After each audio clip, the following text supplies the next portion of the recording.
YouTube, how is everybody? Today I am going to be showing you my new helmet, which has been sent to me from Helmet City UK. I have been thinking about replacing my helmet for a while now, and for the last 3 years I've been wearing Shoei's GT Air 2. And if you guys have been following me for a while, you'll have seen me unbox my most recent helmet, which is a GT Air 2 that's being custom painted by Rage Designs. And here is it. So I've been wearing this for nearly 18 months now. It's gone on all of my major trips. It's got everything wired in. It is my most comfortable and well-used helmet. But as you can see, or maybe you can see, I don't know, because it's changed so slowly that you kind of don't notice it changing, but it is not the colour that it was when it started out. This was originally bright hot pink. It was absolutely beautiful. It was so stunning. And even though I keep it in a cupboard, it's been so badly damaged by the sun. It's not pink anymore. It is like this disgusting flesh colour, and it doesn't go with my bike and it doesn't go with anything else. So much as I love this helmet and it is everything that I need in a helmet, I can't wear this. So I've had to replace it. I know that sounds really frivolous, but if you think about like what I do is content creation, and I get photographed a lot riding around on my own bike, on demo bikes for media events, and this is just, I mean, this is the colour that it was. See this? This was the colour that all of this was, all around the front and on here, and you can see how much it's been bleached. I mean, I have another custom painted helmet here, which is even older. This is like 5 years old, and this has had absolutely no sun damage. It is the same color that it was when it came out the box. It's lived through the same conditions. It lives in the same cupboard. It goes out in the sun. It goes out in the summer. It's been on big trips before, and this is fine. But this, I don't know what has happened here. So yeah, unfortunately, it's got to go. And so what I decided to do was to go for something that was way more neutral, that's going to go with my bike, that's also going to go with all of my other non-pink outfits and when I get invited to ride non-pink bikes. So not very inspiring, but I have gone for a plain black helmet. And so here is my new helmet, which has been sent to me from Helmet City, who is one of the biggest helmet suppliers in the UK. So I had many to choose from, but I am boring and I went with what I know. So I have a new GT Air 3, which was released fairly recently. We didn't really get a whole lot of time with the GT Air 2 before Shoei upgraded to the GT Air 3. No absolutely major differences, but it did mean that I had to get a new intercom system, which was also sent to me from Helmet City, so I'll fit that in a minute. And it also means that I need to get a new sticky mount for my camera. But I know this is a good helmet. I know that it fits me. I know that it covers all of my requirements for a helmet. So rather than making the effort to choose a new helmet, I just went with what I know was going to be good. So yeah. One very nice, very reliable helmet in a colour that's going to go with everything. So I will show you guys the setup process. When you get a new Shoei, you get a few goodies. So in your little bag, you get your how to use booklet, and I think like a warranty booklet or something, and some little extras, and I always put these in. So you've got a chin skirt curtain thingy, which just helps keep the wind out from your face. I'll tell you what, I'm not going to put this in yet because I'm going to need that out in a minute anyway to put some other stuff in.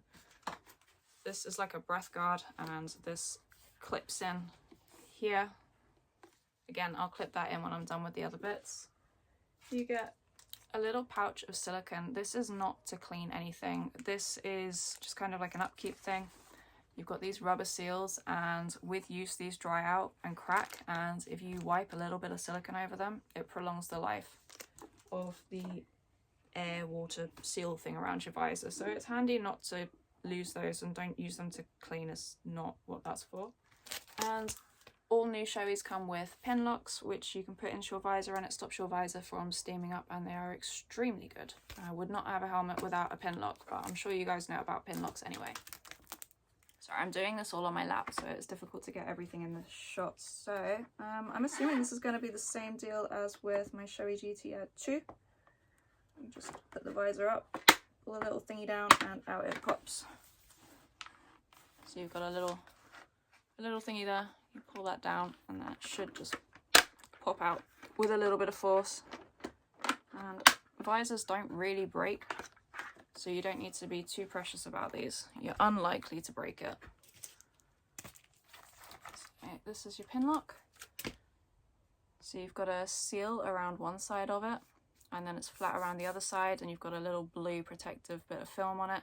Try not to put your fingers all over the inside of the sealed bit. This is the bit that goes against the visor, and this is the bit that keeps the steam out. So if you cover it in fingerprints, it's not going to do as good a job. And then you pull a little bit of the blue off from both sides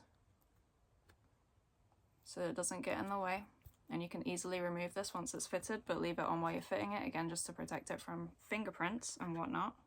So the sealed edge needs to go against the visor, and then the blue edge faces outwards. And you can see in the visor, you've got these little bits here. In fact, it's these little bits here, and that is where the pin lock goes in. So you've got a little gap there. I'm trying to show you this in the best possible way. Can you see? It goes in there. And it's a little bit awkward. It takes a little bit of bullying. Just pull it outwards so it's a little bit flatter and slot them in. Yeah, there we go. Little wiggle. Perfect. That was not the most graceful installation, but whatever it's in, it's fine. Get rid of that.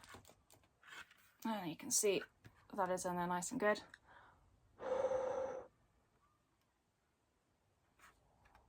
Sorted. If you go into Helmet City, they will fit that for you if you buy a helmet from them, but it's very easy to do yourself. Now pop the visor back on the helmet. You just line up all of the little bits, give it a bit of a, yeah. Sometimes it can be a little bit stubborn, but as I said, you'd struggle to actually break a visor, so don't be shy. Done. Easy. And on the GT Air 3, they've actually moved the visor opening mechanism to the middle of the visor at the front. It used to always be on the side, and they've started doing that with a lot of their new helmets. It prolongs the life of the visor and the visor mechanism. Because all of the movement isn't concentrated to one side, it stops it wearing out and warping on one side. You get even wear. And it's also got a new little button release. So now it opens a little bit, so you can just get some airflow through there, or you can open it properly, and it sits at certain positions. And we've got some improved vent openings here. I don't know if you can see that, but there's actually a mesh guard over the opening to the air vents, which means that bugs are not going to fly into your helmet because it's not big enough. And I have found some pretty big bugs in my helmet before, so I'm glad that that's going to stop happening. And the top air inlet has changed as well. It's now got 2 levels of being open. So I've got it completely open, halfway, and closed. And same as the previous 2 generations of GT Air 2, we've got the internal sun visor. And this can be pulled out and adjusted as well, depending on how closed you want it to be when it's fully closed on the slider. But I just leave it as it is because I'm lazy. The GTAs all have, or at least the GTR 2 onwards, all have the ratchet chin strap. This one's a little bit narrower than the original one. And I know a lot of people don't like this. I was one of those people originally, but I've learned to love it because it's so much easier and quicker to use. And it's a metal thing, so it's not going to wear out. It's not going to fall out of place. I have not had one of these fail. I don't know how it could fail. And it's been really, really handy when I just want to quickly like dangle my helmet from something. I can just quickly, done, easy. And again, it's easy to pull it off, which actually promotes me securely putting my helmet on my bike when I want to leave it on the bike, rather than just like trying to loop it over something or leaving it on the floor or leaving it on the seat. And yeah, I don't see this failing. It is adjustable. You know if it's done up or not done up because it makes that noise and you can feel it making that noise. So all of the complaints that I hear about it don't seem to be valid. This is great. So if you are thinking about a GT Air and this puts you off, don't be put off. You'll be fine. You'll get used to it. And what I love about the GT Airs is the integrated center intercom. So I have the SRL2 in my GT Air too, and I did actually need that replacing because when I moved it from my old helmet to my new helmet last year, I very clumsily ripped it, and so I don't have a microphone on it anymore because I not only pulled the microphone out, but I ripped the cable open, and it probably could be repaired, but I haven't done that, so that has needed replacing for a while. And with the GTR 3 there is a new center intercom, which is the SRL3, very imaginative, so I now need to fit that, and I did manage it on my own. Again, if you go to Helmet City they will do it for you, but I'm very proud of my ability to fit an intercom kit to a helmet without breaking it, at least the first time without breaking it. The second time, that wasn't good. I was very impatient. I pulled it and it ripped, but I'm going to be careful this time. So all of this has got to go into all of here, and I will film it, and it might be good, but it probably won't be good, so we will see. This is where I'm gonna need one of those donut things that you put a helmet in, but I haven't got one, so I'm just gonna use my lap and we'll see how it goes. So obviously this is the recommended intercom kit for this specific helmet. You can get a cheaper one and put it in if you want to, but the Shoeis come readily equipped to take on this particular one. All of these things on the side of the helmet come out, and then the center seamlessly replaces them, so you can't tell that there's an intercom kit. Not that you wouldn't want to be able to tell that there's an intercom kit, but it just looks nice and neat. Do I want to read the instructions or do I just want to go for it? Oh, these are in Spanish. Right, okay, we're gonna wing it. Right, pulling cheek pads out of helmet. Not as scary as one might think. Take cheek pads, pull them until they come out. They're very easy to put back in again.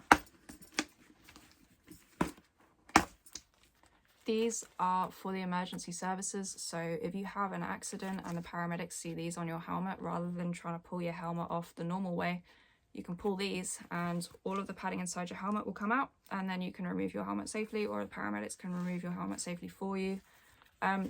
Don't pull them if you don't have an emergency. I don't know what happens if you do pull them. I don't know if they can be refitted or if you pull them and that just kind of means that the helmet's life is over.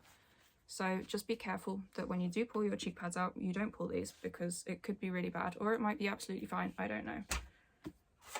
And then I take out the original padding behind the ears.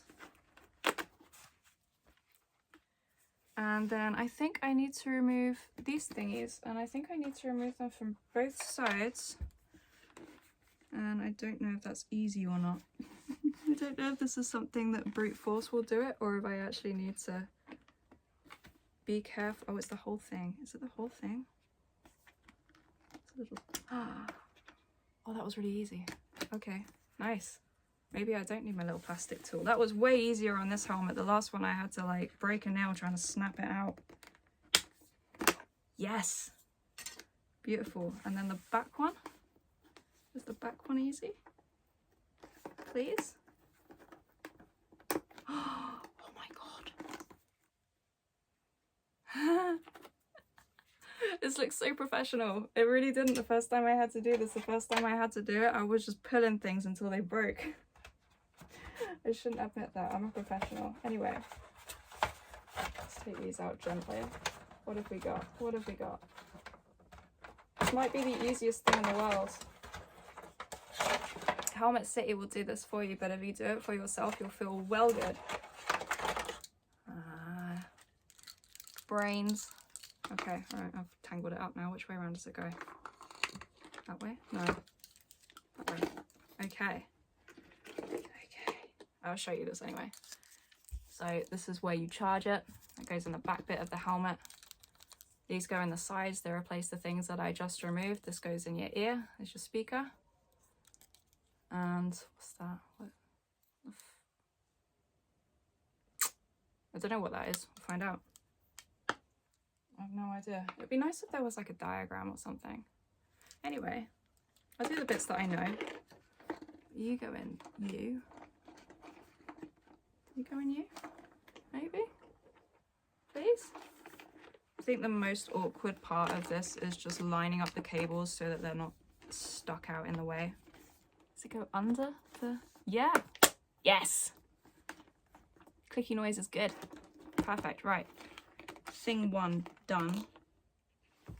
I'm trying to be so wholesome, saying you can do this yourself so easily. And yeah, I am struggling. Why have you gone in on one side and not the other?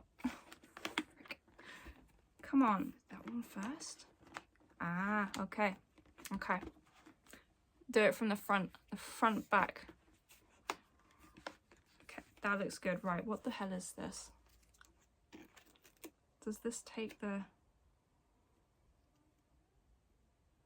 This is easy, so these things that I pulled out, they just go in place.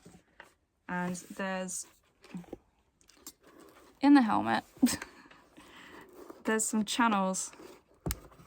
So you can follow the line of the channels so that you don't have cables just hanging around in your helmet. It's very neat. Very aesthetically pleasing. I've got an outlet here and I don't know what that's for. Is that for my mic? Oh no. As you can see, there's little channels running all the way along the inside of the helmet. And that is so that you can wire this up really easily without having cables everywhere. And they just snap in and then they snap back out again. And what I have done here is I have plugged in the mic for the open face helmet. And what I wanted to do was plug in the mic for the closed face helmet because it's got a little circle thing that just sits in here and doesn't stick out and get in your way.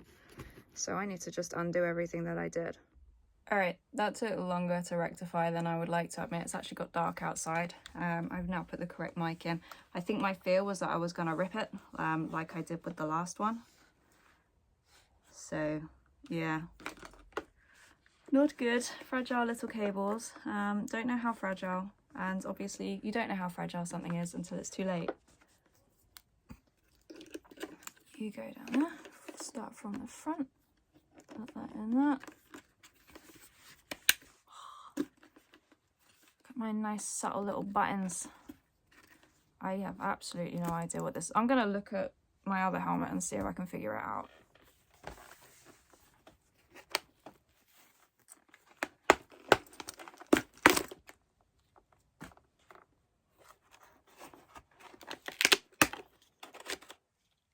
It doesn't have it.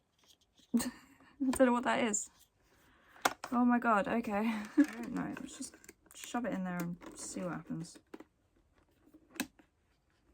I mean, it just made a nice click noise, so I think that's probably where it's supposed to live. I do not know. I'm scared. Whatever. Whatever. It's in. Put the cheek pads back in and hope for the best. Well, that wasn't too painful. It wasn't great. I have done better before, so what I will probably do is finish this video, pull it all out and try again, because it's maybe a little bit easier to do these things when you're not also trying to film and narrate at the same time. I'm gonna pop these things in. I always have a little breath guard. I'm not sure how much difference it actually makes, but I like the fact that it covers up my nose so you cannot see my nose while I'm riding. Yep, excellent. Okay, it's interesting. Slightly different to the previous one.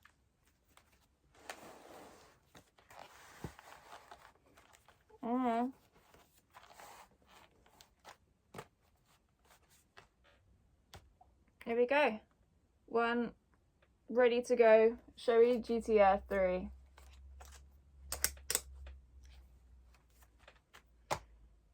Boy, you have some miles ahead of you.